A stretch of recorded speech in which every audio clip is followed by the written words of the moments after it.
नमस्कार, मैं डॉक्टर पदम जैन, पेशे से मैं पशु चिकित्सक हूँ। देखिए, सबसे पहली बात, रेबीज़ 100% जानलेवा है। यदि किसी भी व्यक्ति को रेबीज़ हो गया है तो मौत निश्चित है। मैं ये बात डराने के लिए नहीं कह रहा हूँ, ये बात बहुत ही इम्पॉर्टेंट है और हर व्यक्ति को जानना चाहिए कि रेबीज़ जानलेवा ही होता है।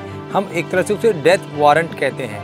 तो आदमी फिट है या अनफिट है वो मायने नहीं रखता, यदि रेबीज़ हुआ है तो मौत निश्चित है। रेबीज़ एक वायरस जनित बीमारी है जो कि यूजुअली तो वार्म ब्लडेड एनिमल्स को ही होता है, और यदि मनुष्यों की बात करूं तो सबसे कॉमनेस्ट कॉज है डॉग बाइट या कैट बाइट, क्योंकि हम ये दो जानवर हैं जिनके सबसे ज़्यादा क्लोज विसिनिटी में होते हैं। और जो मैं सबसे महत्वपूर्ण चीज़ जो लोगों को जाननी चाहिए वो ये है कि हर डॉग बाइट, कैट बाइट या किसी भी बाइट से रेबीज़ नहीं होता।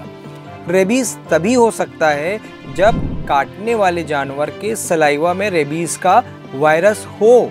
वो रेबीज़ का वायरस यदि है सलाइवा में और आपको काटा है और आपके नर्व एंडिंग्स एक्सपोज हो गई हैं, तो वो रेबीज़ नर्व्स के थ्रू आपके ब्रेन तक पहुंचेगा और फिर वो सारे वो सिम्टम दिखाएगा जो रेबीज़ में होते हैं। आपको एक चीज़ समझना पड़ेगा कि रेबीज़ जो वायरस है वो ब्लड के थ्रू ट्रैवल नहीं करता। उसका ट्रैवल करने का तरीका है नर्व्स, जिसे हम नस कहते हैं, स्नायु तंत्र। इसके थ्रू वो पहुंचता है ब्रेन तक और ब्रेन के बहुत सारे हिस्सों को धीरे धीरे ख़राब करते चला जाता है और ग्रेजुअली आदमी पैरालाइज्ड हो जाता है, सॉलो नहीं कर पाता, बोल नहीं पाता, तेज़ आवाज़ से डरने चीखने लगता है। तो आपको कई बार ऐसा लगता है कि वो आदमी कुत्तों जैसा हो गया। एक्चुअली ऐसा होता नहीं है। वो सारे सिम्टम्स जिसकी वजह से ब्रेन यदि काम करना बंद कर दे तो वो पागलों जैसा बिहेव करने लगता है। उसे कुछ चीज़ समझ नहीं आती, वो कुछ निगल नहीं सकता, जिसकी वजह से पूरा जो लार बनता है मुंह में वो बाहर ड्रूल होने लगता है। यदि वो कोई चीज़ निगलना चाहे तो निगल नहीं सकता। यदि उसे प्यास लगी है और पानी पीना चाहता है पर वो पी नहीं सकता क्योंकि उस पानी को अंदर ले ही नहीं सकता। तो आप सोचिए, यदि आपको प्यास लगी हो, सामने पानी रखा हो और उसे पी ना पा रहे हो आप, तो आप किस तरह का बिहेवियर शो करेंगे। तो वैसा रेबीज़ में भी होता है और फाइनली पूरा पार्ट आपका पैरालाइज हो जाता है और फिर फाइनली आपकी डेथ हो जाती है। देखिए, WHO की कुछ बहुत क्लियर कट गाइडलाइंस है डॉग बाइट या किसी भी एनिमल बाइट को लेके। तो मैं लोगों से हमेशा आग्रह करता हूं, क्योंकि हमारे पास आए दिन इस तरह के फ़ोन कॉल्स आते हैं, तो आपको जो सबसे पहला काम है और जो बहुत आसानी से किया जा सकता है वो है कि उस जगह को जहाँ पर आपको डॉग या किसी भी जानवर ने बाइट किया हो, इवन आदमी ने भी आपको काट दिया हो, तो ये चीज़ फॉलो करनी चाहिए कि आप लगातार घड़ी देखकर, मैं यहाँ पे विशेष तौर पे जोर दे रहा हूँ कि घड़ी देखकर 15 मिनट आपको उसको रनिंग टैप वाटर से, बहते हुए पानी से धोना है।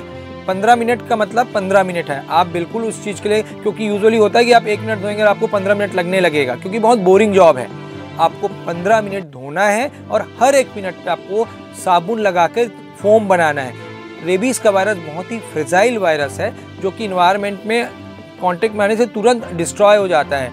तो यदि आप इस तरह से मैकेनिकल क्लीनिंग सोप वाटर के साथ करते हैं तो बहुत बड़ी संभावना है कि यदि वहाँ रेबीज़ वायरस हो भी तो वो वॉश आउट हो जाए और वो आपको इन्फेक्ट नहीं करे। WHO कहता है कि इस तरह से आप 99% सुरक्षित हो जाते हैं। इसके पश्चात आपको इमीडिएटली नियर बाई किसी डॉक्टर के पास जाके आपको वैक्सीनेशन लेना है। आजकल बहुत ही अच्छे वैक्सीन अवेलेबल हैं जो किसी तरह से आपको हार्म नहीं पहुंचाते।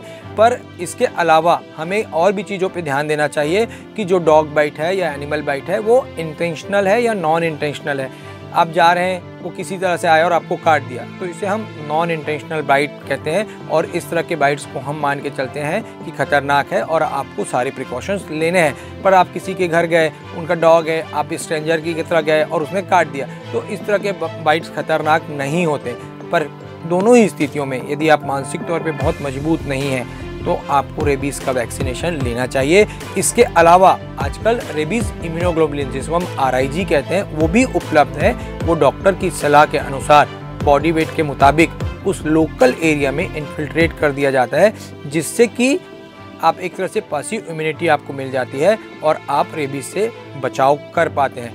रेबीज़ में सबसे जो महत्वपूर्ण चीज़ है वो है आपके दिमागी और साइकोलॉजिकल स्टेटस को समझना, क्योंकि आए दिन मैं ऐसे लोगों से मिलता और रूबरू होता हूँ जो रेबीज बाइट, रेबीज बाइट नहीं बोलूँगा, डॉग बाइट या किसी एनिमल बाइट से कट जाता है और उनके अंदर एक फियर फैक्टर डेवलप होता है। सपोज आप अभी जिस खिलाड़ी की आप बात कर रहे हैं, इसकी वजह से अभी बहुत ज़्यादा लोगों में डर फैला हुआ है, क्योंकि अब ये सोशली हम इतने एक्टिव हैं तो ये चीज़ें छुपती दबती नहीं हैं, तो उसकी वजह से अब लोगों में बहुत ज़्यादा डर बैठ गया है। तो ये चीज़ डरने की नहीं है, ये चीज़ें जानने और उचित तरीके से व्यवहार करने की है।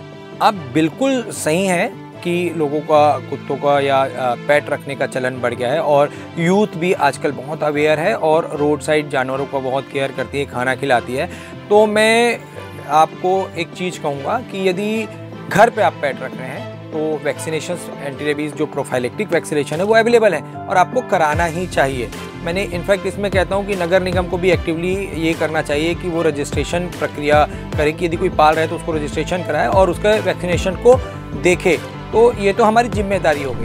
हमारे क्लिनिक के माध्यम से हम हर 15 अगस्त को एक free anti rabies vaccination camp करते हैं, जिसमें आप अपने पेट्स और अपने आसपास के कोई भी स्ट्रे एनिमल्स को, पर्टिकुलरली डॉग एंड कैट को लेकर आकर वैक्सीनेशन करा सकते हैं। इसके अलावा हमारी क्लिनिक में यदि आपने स्ट्रे एनिमल्स को अडॉप्ट किया है या आप लेकर आते हैं तो एंटी रेबीज़ का वैक्सीनेशन हम फ्री में करते हैं। और इस बार एक संस्था है nature and health care welfare society, उन्होंने जो एनिमल फीडर रेस्क्यूअर्स हैं उनके लिए प्रोफाइलेक्टिक वैक्सीनेशन के लिए एक परमिशन का एप्लीकेशन CMO ऑफिस में डाला है और वो परमिशन के बाद हम उन लोगों को फ्री में वैक्सीनेशन प्रोफाइलेक्टिक रेबीज़ का करने वाले हैं।